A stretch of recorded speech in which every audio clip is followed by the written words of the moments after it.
Akunting adalah bagian penting dalam menjalankan bisnis, baik bisnis kecil hingga perusahaan besar. Dengan dasar-dasar akuntansi bisnis, kamu akan dapat mulai melacak informasi keuangan usaha. Akuntansi bisnis dilakukan dengan mencatat semua pendapatan dan pengeluaran yang dihasilkan perusahaan dan menggunakan informasi tersebut untuk membuat proyeksi, membuat keputusan, dan juga untuk pelaporan pajak.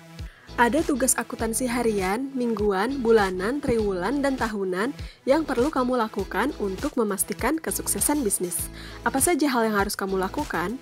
Berikut MRB berikan ringkasan dan juga checklistnya yang dapat kamu download pada link di kolom deskripsi.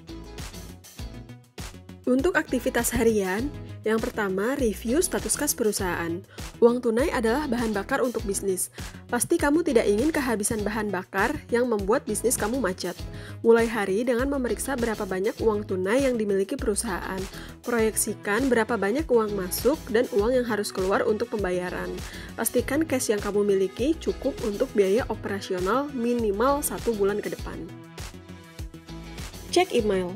Selanjutnya, lakukan pengecekan email masuk dari internal kantor maupun klien atau vendor yang berhubungan dengan usaha dan pastikan untuk membalasnya.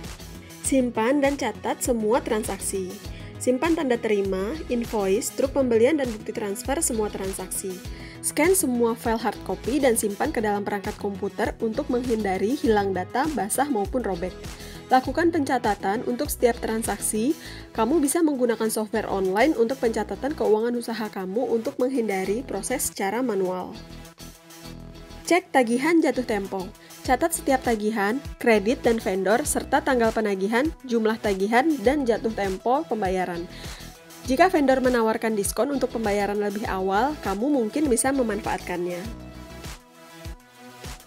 Dan untuk aktivitas mingguan, yang pertama, setelah list down pembayaran yang akan jatuh tempo, lakukan jadwal pembayaran agar tidak melebihi jatuh tempo dan menghindari biaya keterlambatan. Yang kedua, kirim invoice dan faktur. Kirim invoice dan faktur ke klien atas penjualan yang telah dilakukan. Dan jangan lupa untuk menyertakan jatuh tempo pembayaran dan jika perlu, tetapkan penalti untuk keterlambatan pembayaran agar pembayaran bisa diterima tepat waktu. Yang ketiga, review cash flow. Mengelola arus kas sangat penting. Perkirakan berapa banyak uang tunai yang kamu perlukan dalam beberapa bulan mendatang, sehingga kamu dapat mencadangkan cukup uang untuk membayar tagihan, karyawan, dan supplier. Selain itu, kamu dapat mengambil keputusan bisnis yang lebih tepat mengenai cara mengatur pengeluaran usaha. Yang keempat, cek dan hitung petty cash jika ada. Hitung saldo petty cash, transaksi petty cash, dan periksa semua bukti transaksi pengeluaran petty cash. Dan pastikan saldo akhir balance dengan jumlah uang yang ada. Selanjutnya, dalam kegiatan bulanan, di sini ada tugas untuk business owner dan untuk staff accounting. Tugas staff accounting adalah buat salinan rekonsiliasi bank, rekap bank statement ke dalam Excel, dan tulis keterangan pada tiap-tiap transaksi untuk mengetahui detail pengeluaran dan pemasukan, sehingga memudahkan untuk proses penjurnalan dan perhitungan pajak. Hitung, bayar, dan lapor pajak. Pajak bulanan perusahaan antara lain, angsuran PPh 25 atas pajak penghasilan tahunan, PPh final atau PP 23 0,5% jika perusahaan masih bisa memanfaatkan tarif ini, PPh 21 atas tenaga kerja, PPh 23 atas jasa atau sewa selain tanah dan bangunan, PPh 4 ayat 2 atas sewa tanah dan bangunan, dan PPN jika perusahaan sudah dikukuhkan sebagai PKP. Buat laporan profit and loss, balance sheet, dan cash flow. Minta staf kamu melakukan penjurnalan dan menyusun laporan laba rugi, neraca, dan arus kas sesuai dengan transaksi yang terjadi dalam 1 bulan. Laporan anggaran versus aktual pendapatan dan pengeluaran.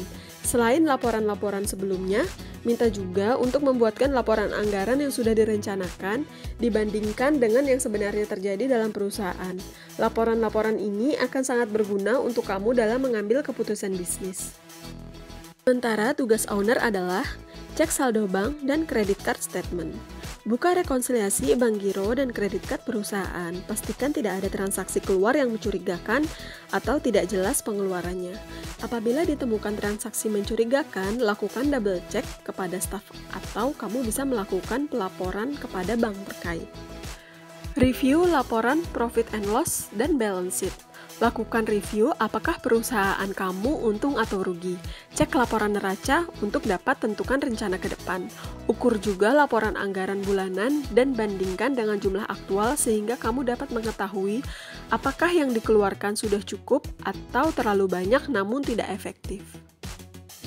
Review tagihan overdue klien. Buat list piutang disertai dengan tanggal tagihan jatuh tempo. Dan list tagihan untuk customer atau klien yang sudah lewat jatuh tempo. Lakukan reminder untuk klien segera membayar tagihan tersebut atau setidaknya minta klien atau customer dapat memberikan jadwal pembayaran sehingga kamu dapat memproyeksikan kas masuk. Yang terakhir, review inventory kantor.